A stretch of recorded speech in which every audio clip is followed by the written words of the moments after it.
Hello दोस्तों, मेरा नाम है दिलीप कुमार और मैं आज आप लोगों को पढ़ाने जा रहा हूँ 12th क्लास की पॉलिटिकल साइंस पार्ट पहले का जो नाम है शीत युद्ध का दौर। ये किस किताब से लिया गया है? समकालीन विश्व राजनीति में से पहला पार्ट लिया गया है और पहले पार्ट की जो हेडिंग है दो ध्रुवीयता को चुनौती, गुण निरपेक्ष।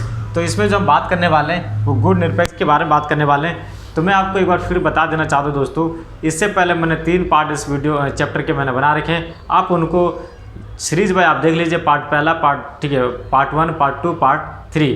तो आपको पूरी तरीके से पहला पार्ट जो है चैप्टर जो है समझ में आ जाएगा इस किताब के। तो आगे बढ़ने से पहले मैं आप लोगों को एक ही चीज़ बता देना चाहता हूँ कि ये जो हेडिंग जो पढ़ने वाले हैं, ठीक है, इस हेडिंग को पहले आप किताब में से पढ़िए, तब आपको समझ में आ जाएगा कि मैं इस वीडियो में क्या समझाने की कोशिश कर रहा हूँ। ठीक है, तो चलिए शुरू करते हैं। ये जो हेडिंग है गुण निरपेक्षता। देखिए दोस्तों, आखिरकार इसकी ज़रूरत क्यों पड़ी? जैसे कि मैं आपको बताना चाहता हूँ कि मैंने ये बताया कि इस किताब में भी ये बताया गया है कि दुनिया जो है 2 ध्रुव में बढ़ चुकी थी, एक पश्चिमी ध्रुव और एक पूर्वी ध्रुव, यानी कि अमेरिका के साइड और सोवियत संघ के साइड। और मैंने ये भी बताया था साथ के साथ कि जो 9 स्वतंत्र जो देश हैं, यानी कि जो अभी अभी आज़ाद हुए हैं, उनके सामने समस्या थी कि वो कौन से देशों में शामिल हो जाए, किस ध्रुव में जाएं, क्योंकि दोनों में से किसी ध्रुव में जाते हैं तो ये अपनी आज़ादी खो देंगे और ये क्या बन जाएंगे, दोबारा फिर से गुलाम बन जाएंगे। और ये देश कभी नहीं चाहते कि वो दिन दोबारा आ जाए, दोबारा गुलामी के दिन ये क्या इनको सामना करना पड़े। ठीक है, तो स्टार्ट करते हैं। गुण निरपेक्ष होता क्या है? तो इसको एक तरीके से डायग्राम से समझते हैं, ध्यान दीजिएगा इधर। ठीक है, ये दोस्तों आप इसको क्या समझ सकते हैं, आप इसको अमेरिका समझ सकते हैं। ठीक है, अमेरिका, तभी आपको चीज़ों को बहुत अच्छी तरीके से समझ में आ जाएगा। जिसको हम यूएस से भी बोलते हैं, ठीक है, और जिसको हम क्या बोलते हैं, पश्चिमी ध्रुव भी बोलते हैं। ये इस चैप्टर में इसके नाम है। दूसरी तरफ कौन सा है दोस्तों? दूसरी तरफ पे क्या है, सोवियत संघ है, जिसको हम क्या बोलते हैं, यूएसएसआर भी बोला जाता है, यानी कि इसको पूर्वी ध्रुव भी बोला जाता है। ठीक है, प्रॉब्लम इसमें क्या होती है कि देखिए ये क्या करते हैं, इन दोनों के बीच में क्या चल रहा है, शीत युद्ध चल रहा है। ठीक है, दोनों के बीच में शीत युद्ध की लड़ाई चल रही है। ठीक है, शीत युद्ध चल रहा है। ठीक है, शीत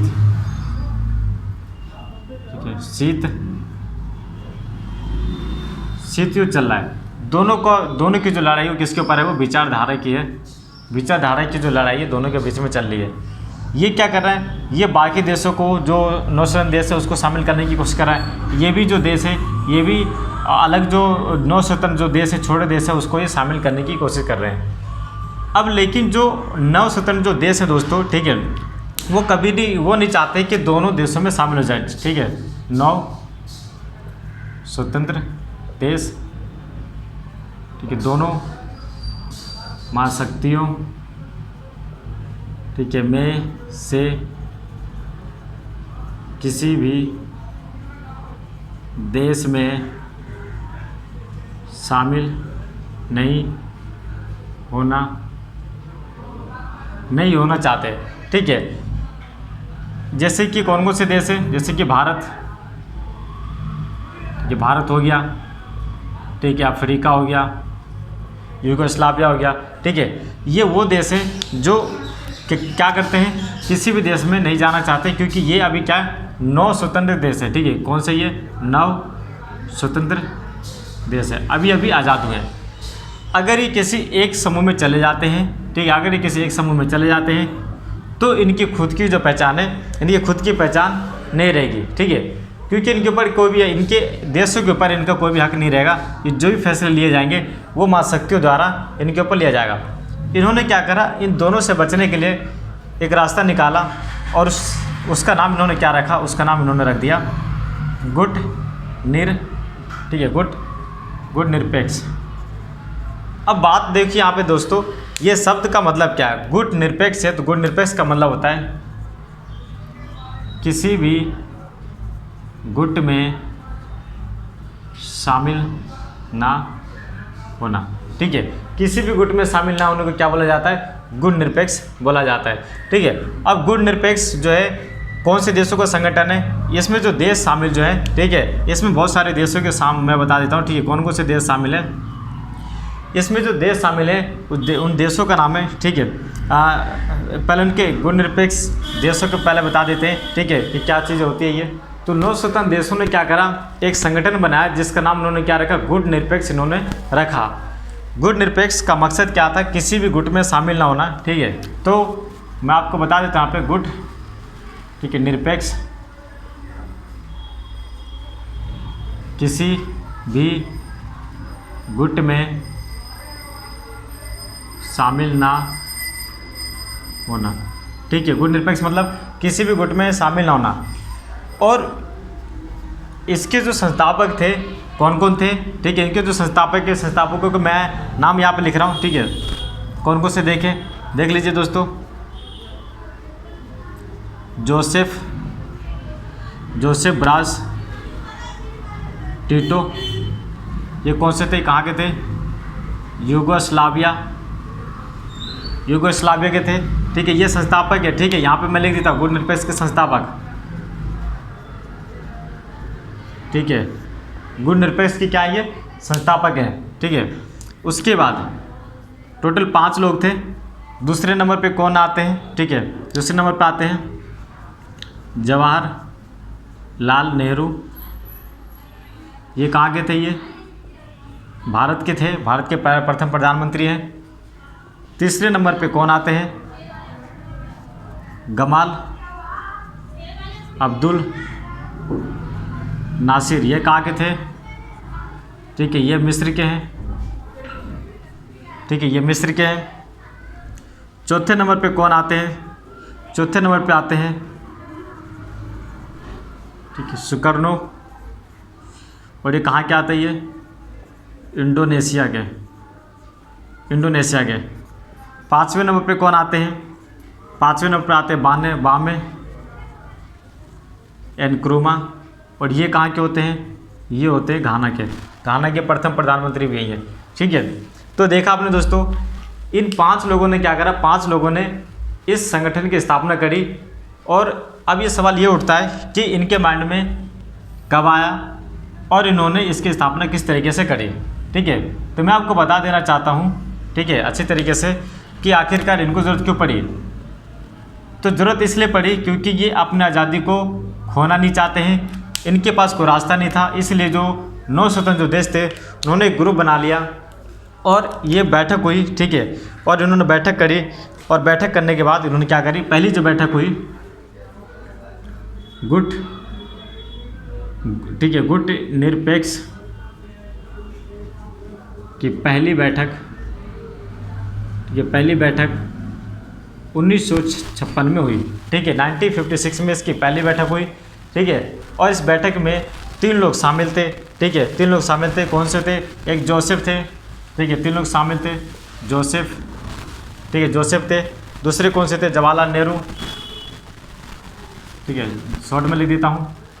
दूसरे कौन थे, नेहरू जी, ठीक है।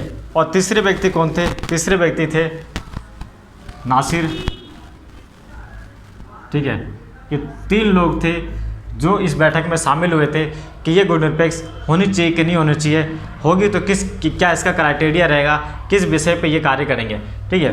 अब बाकी बचे 2 लोग, तो सुकर्णो ने क्या करा दोस्तों, ठीक है, सुकर्णो ने क्या करा कि सुकर्णो और वामे एनक्रुमा ने क्या करा, जोरदार इन लोगों का क्या करा, समर्थन करा, ठीक है। यहाँ पे लिख देते हैं, सुकर्णो और, ठीक है, वामे एनक्रुमा ने इस, ठीक है, बैठक का समर्थन किया। समर्थन करने के बाद ये 2 लोग भी शामिल हो गए, यानी कि टोटल 3 लोग थे और 2 लोग और इन्होंने इनका समर्थन किया गया, तो 5 लोग हो गए। 5 लोगों ने क्या करा, इसकी बैठक में इसका मतलब जोरदार तरीके से स्वागत किया। और ये बात पक्की हो गई कि ये संगठन, ये जो गुट निरपेक्ष जो आंदोलन है, ये जो संगठन है, ये बाकी दोनों दुनिया से क्या करेगा, हमें बचा के रखेगा। उसके बाद अब ये आते हैं कि जब ये बैठक हुई तो इसकी स्थापना कब हुई, ठीक है। तो मैं आपको बता देना चाहता हूँ सही तरीके से, इसमें क्या आएगा, गुट निरपेक्ष की जो स्थापना जो होती है, ठीक है, गुट निरपेक्ष की जो स्थापना होती है, ठीक है, वो होती है, वो कब होती है? क्योंकि देखिए अगर ये तो पहली बैठक हुई है, अब ये बैठक होते के साथ ही स्थापना तो होगी नहीं, ठीक है, क्योंकि अभी तो बहस चल रही है, और उसके बाद इसकी आलोचना की जाएगी, फिर उसके बाद क्या हो जाएगी, बैठक होगी, और बैठक होने के बाद ये निर्णय लिया जाएगा कि वाकई में ये कार्य होगा कि नहीं होगा, ये सक्सेसफुल होगा कि नहीं होगा, कामयाब होगा कि नहीं होगा। ठीक है, ठीक है, चलिए दोस्तों, ठीक है, तो मैं बता देना चाहता आपको कि गुट निरपेक्ष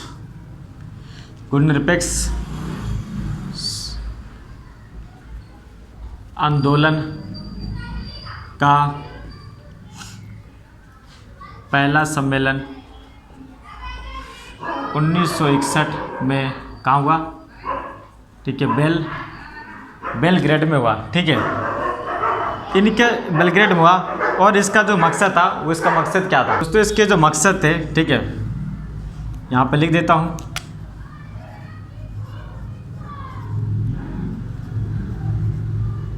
इसका जो मकसद जो था, पहला मकसद क्या था? ठीक है, इन पांच देशों के बीच सहयोग। ठीक है, दूसरा क्या था?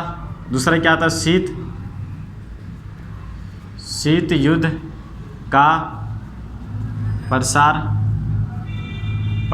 और इसके बढ़ते दायरे। ठीक है, अभी मैं समझा दे दूंगा इन सबको। ठीक है, तीनों पॉइंट को। अंतर्राष्ट्रीय फलक पर बहुत नव स्वतंत्र देशों का उदय। ठीक है, उदय। तो देखिए दोस्तों, ये जो चीज़ें थी, देखिए क्या है, अब मैं आपको समझा देता हूँ कि आखिरकार इनके मकसद क्या है। देखिए, इन्होंने एक अलग संगठन बनाया, तो जब तक इन सबका एक मकसद नहीं रहेगा तो फिर ये संगठन में कोई शामिल नहीं होगा। ठीक है, ये बेकार है संगठन। लेकिन देखिए, इसमें गुट निरपेक्ष आंदोलन की पहली बैठक कब हुई? ये हुई है 1961 में। ठीक है, इन 5 देशों के बीच क्या सहयोग बना? जो 5 देश इसमें जो शामिल थे, उनको ये बताया गया कि हम जितने भी 5 देश शामिल हैं, हम आपस में सहयोग करेंगे। यानी कि हमें अगर मदद की जरूरत पड़ेगी तो आप हमारी मदद करेंगे, और आपको मदद की ज़रूरत पड़ेगी तो हम आपकी क्या करेंगे? मदद करेंगे। लेकिन कभी भी हम इन महाशक्तियों से कोई भी मदद नहीं लेंगे। ठीक है, उसके बाद शीत युद्ध का प्रसार और इसके बढ़ते दायरे। यानी कि शीत युद्ध जो हो रहा है, इन दोनों के बीच में जो टकराव हो रहा है, ठीक है, सोवियत संघ और अमेरिका के बीच में, इनको कम कर देना और इनसे दूरी बना के रखना, और नहीं भी, यानी कि ये दूरी रह के अपने आप को युद्ध से दूर रहेंगे, लेकिन दोनों को हम क्या करेंगे? लड़ने से भी बचाएंगे। अंतर्राष्ट्रीय फलक पर बहुत ही नौसैन्य देशों का क्या हो गया? उदय होना। और जितने भी नौसैन्य जो देश अभी जो आज़ाद हो रहे थे, वो किस में शामिल हो रहे थे? वो सीधा वो इन गुट निरपेक्ष आंदोलन में शामिल होते चले जा रहे थे। ठीक है, और मकसद भी इन लोगों का यही था, जिसकी वजह से क्या हो गया? जो नौसैन्य जो देश थे, वो दोबारा गुलामी से क्या हो गए? बच गए। ठीक है, अब इसको आगे चलते हैं। ठीक है, तो देखिए दोस्तों, गुट निरपेक्ष जो देश है, इनका मकसद क्या है? ठीक है, इनका जो मकसद है, इनका एक ही मकसद है। ठीक है, और वो मकसद इनका क्या है? कि अपने आप को दोनों महाशक्तियों से अलग रखना। ठीक है, लेकिन ये पलायन की नीति नहीं है। ठीक है, दोनों देशों का, जिसे कहते हैं कि युद्ध से अलग, अपने आप को अलग रखना। गुट निरपेक्ष पलायन की नीति नहीं है। मतलब गुट निरपेक्ष जो है, ठीक है, वो तुम दोनों से अलग नहीं है। ठीक है, या अपने अलग कोई प्लानिंग नहीं कर रही है, बस ये है कि अभी इनसे बेहतर है कि हम अभी अलग ही हैं। ठीक है, अभी हम अलग रहना चाहते हैं, इसलिए इन्होंने इन दोनों की आलोचना नहीं करी। ना तो इन दोनों की आलोचना करेंगे, नहीं तो किसी चीज़ में ये भाग लेंगे। गुट निरपेक्ष किसी भी गुट निरपेक्ष में शामिल देश किसी भी युद्ध में